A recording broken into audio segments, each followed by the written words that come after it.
मेरे प्यारे बच्चों, आप सभी लोगों को नमस्कार। आप सभी लोगों का स्वागत है मेरी क्लास में। मेरे प्यारे बच्चों, आज देखिए कितना खूबसूरत प्रश्न हम लेके आए हैं। इसे एक बार लगाइए, ट्राई करिए, तब अपने आप को अंजाती है ना कि हमसे ये सवाल लगता है कि नहीं लगता है, कि हमारे अंदर कहाँ कमी है, ऐसे सवालों को कैसे हम हल करें। है बात समझ में? देखिए, एक विद्यालय में लड़कों तथा लड़कियों की संख्या का अनुपात 4:1 है। कोई विद्यालय है जिसमें जो है, जो लड़के हैं यानी बॉयज हैं और जो लड़कियां, ये अगर इनका अनुपात दिया है 4:1, यदि 75% लड़के तथा 70% लड़कियां छात्रवृत्ति प्राप्त करने वाले हैं, तब छात्रवृत्ति प्राप्त न करने वाले छात्रों का प्रतिशत पूछा गया है। कितना आसान सवाल है, कितना जबरदस्त सवाल है। लड़कों लड़कियों का अनुपात दिया 4:1। हम मान ले कि लड़कों की संख्या 400 है और लड़कियों की संख्या कितनी है, 100। हमने मान लिया।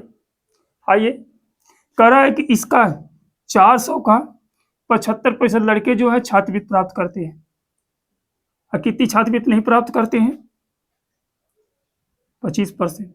तो हम क्यों ना इसका 25% निकाल लें।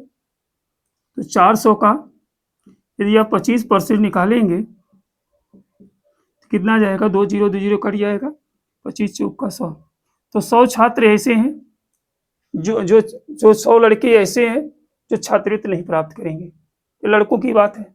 अब लड़कियों में देखा जाए, 70% लड़कियां छात्रवृत्ति प्राप्त कर रही हैं। कितने प्रतिशत लड़कियां प्राप्त कर रही हैं, 70%। कितना नहीं प्राप्त करेंगी बताओ। ये 100 में 70 प्राप्त पा रही हैं, कितना नहीं पा रही हैं, 30। तो 30% नहीं पा रही हैं, तो इसका हम 30% निकाल लें। तो 100 का जब 30% निकालेंगे तो 100 का 30% 30 ही होगा, यानी 30 लड़कियां छात्रवृत्ति नहीं पाएंगी। लड़के कितना नहीं पाएंगे, 100। टोटल कितने नहीं लोग पाएंगे, लड़के और लड़कियां 130। और टोटल लड़के और लड़कियों की संख्या कितनी है, 400 100 जोड़ देंगे कितना जाएगा, 500। अब 500 में 130 लोग नहीं पा रहे, तो कै परसेंट नहीं पा रहे हैं, हमें परसेंट निकालना है। तो 130 बटे 500 गुणे 100, यानी 500 में 130 लोग नहीं पा रहे हैं। तो देखिए 2 0 कट गया, 5 1 5, 5 दूनी 10, 3 बचा, 30 हो गया, 5 6 30, यानी 26%। उत्तर क्या आ गया, 26%। तो 26% जो छात्र हैं ये छात्रवृत्ति नहीं पा रहे हैं, उनका प्रतिशत है कितना, 26%। ऑप्शन नंबर आपका 4 सही है। कितना बेहतरीन सवाल है। बात समझ में ना, समझ में आया तो एक बार फिर बता दें। चलिए आइए देखिए एक बार फिर, अच्छा सवाल है, एक बार फिर देख लीजिए। लड़कों लड़कियों का अनुपात दिया है 4:1। है बात समझ में। तो हमने मान लिया कि लड़के कितना है, 400 है और लड़कियां कितनी है, 100। दोनों तरफ डबल जीरो हमने चिपका दिया ताकि मान में कोई प्रभाव न पड़े। अब कह रहा है कि 400 का जो है ये 75% तो छात्रवृत्ति पा रहे हैं, 25% नहीं पा रहे हैं। तो हमने 400 का 25% निकाल लिया, तो 2 0 कट गया, 25 चौक का 100, यानी 100 बच्चे ऐसे हैं, 100 जो लड़के ऐसे हैं जो आपका छात्रवृत्ति नहीं पा रहे हैं। अब लड़कियों में देखा जाए तो 70% लड़कियां पा रही हैं, तो 30% लड़कियां नहीं पा रही हैं। तो 100 का अगर आप 30% निकालेंगे, 100 का 30%, तो आपका 30 ही आएगा ना, है? आएगा कि नहीं आएगा। तो आप बताओ टोटल जो है कितने लोग जो है छात्रवृत्ति नहीं पा रहे हैं, 100 और 30 मिलकर कितना नहीं पा रहे हैं, 130। कितने में से 130 नहीं पा रहे हैं, तो पूरा टोटल छात्र कितने हैं देखेंगे, 100 और 400 मिल करके कितने हैं, 500। अब कितने बच्चे छात्रवृत्ति नहीं पा रहे हैं, 130। कितने में नहीं पा रहे हैं, 500 में। तो कितना प्रतिशत नहीं पा रहे हैं, 100 से गुणा, 2 0 काट दीजिए, 5 से काट दिए, 5 दूनी 10, 3 बचा, 30 हो गया, 5 6 30, यानी 26%। कितना बेहतरीन तरीका, कितना आसान, कितना जबरदस्त। चलिए अगले प्रश्न पे चलते हैं।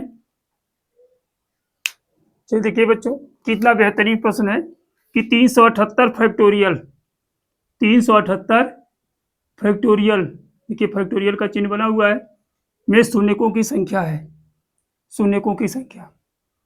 अच्छा बताओ, शून्य किन दो संख्याओं के गुणनफल से प्राप्त होता है?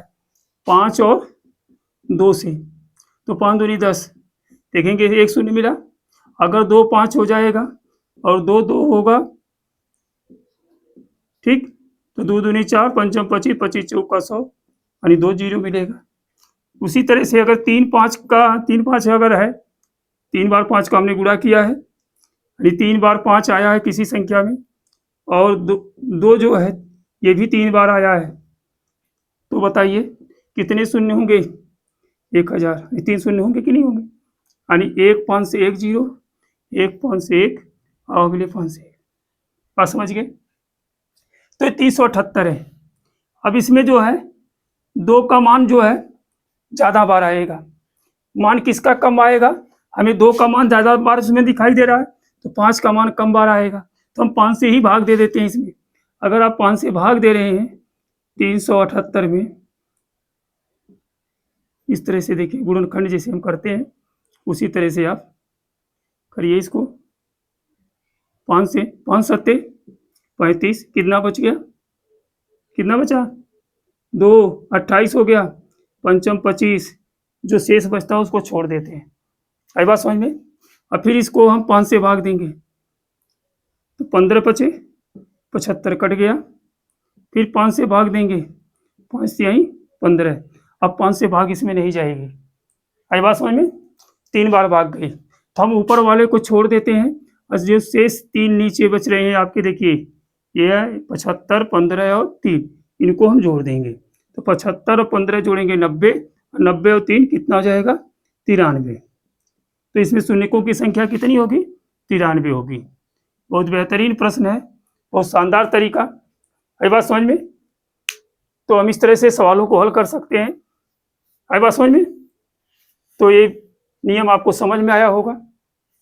वीडियो को जरूर देखिए, लाइक करिए, शेयर करिए, सब्सक्राइब करिए। धन्यवाद।